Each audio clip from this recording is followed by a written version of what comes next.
up, guys? Thanks for coming along for another drive video. This is going to be the very first drive video in the GT350R with somewhat normal temps. It's about 54 degrees right now in New York, and I'm over here just going to get the camera set up, and I'm on one of my favorite roads. You guys have probably seen this little pass on a lot of my other videos on the red GT350 and the Alfa Romeo and some other cars. So I'm pretty much, like I said, it's still got a lot of crap on the road, a lot of gravel, a lot of snow that's been melting. So I got to be careful. I'm not going to push the car too hard.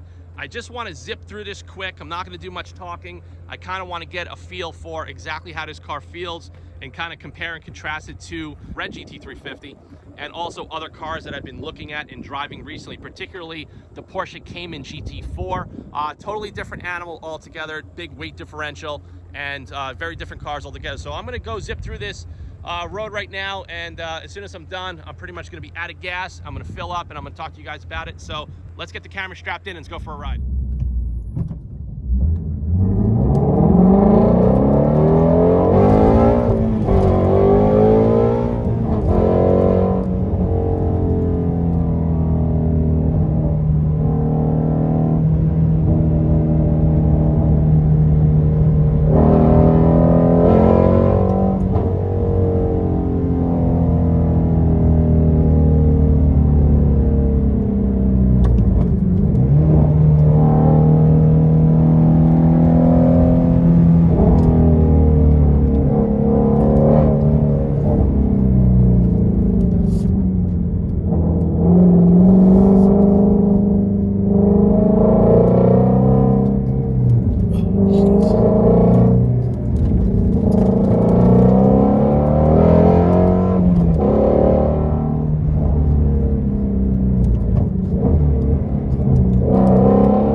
All right, guys, so that was just my very first blast on one of my favorite back roads, a little north of where I live, in the GT350R. Now, I haven't been on this road probably 6 months or so.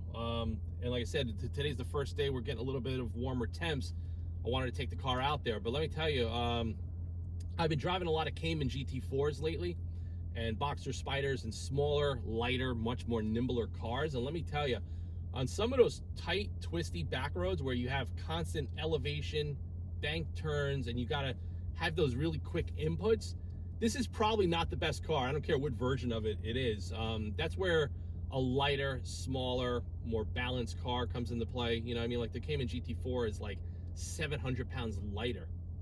And I think for that road that I was just on, where it was going through all those undulations and changes, that would probably be the better tool for that job.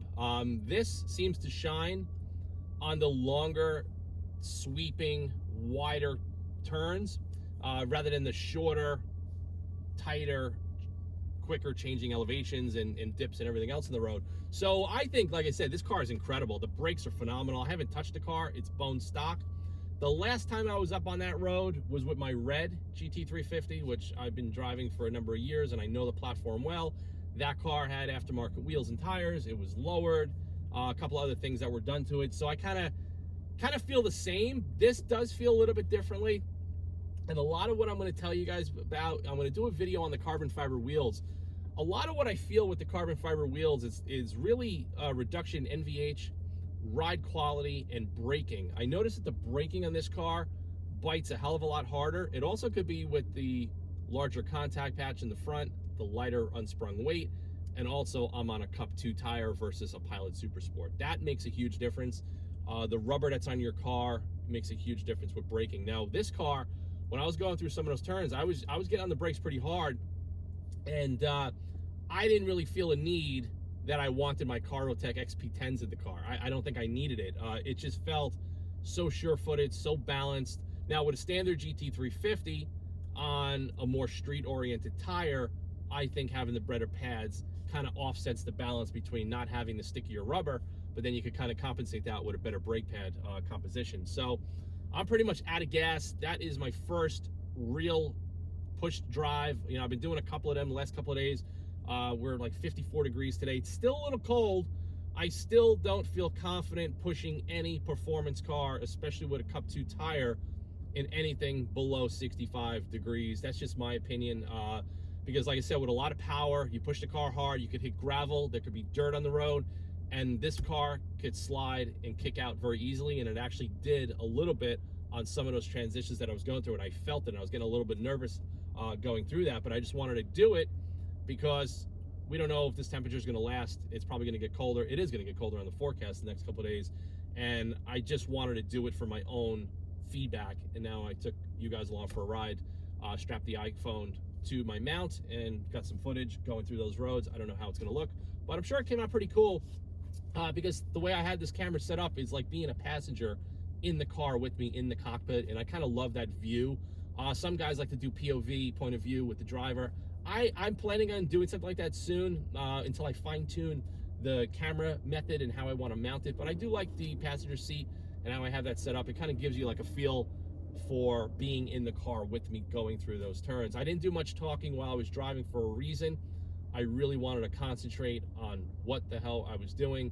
There's a lot of debris on the road, a lot of stuff, so you got to be real careful going through some of those turns. and you know, some wet spots from some thaw that's been defrosting, you know, from snow and stuff like that. So you have to be very, very careful. Remember, these are public roads. You know, you have to be careful with oncoming traffic, people pulling out of side streets, and of course, you know, respecting the law enforcement as well. So thanks for coming along for this ride on the GT350R. Stay tuned for more content. Please subscribe to the AutoFanatic YouTube channel and visit the AutoFanatic website, and also follow me on Instagram. I have updated content and footage going on of everything that's going on with the brand and cars and everything else that's going on with the channel. So I'll see you guys soon, and stay tuned for more content.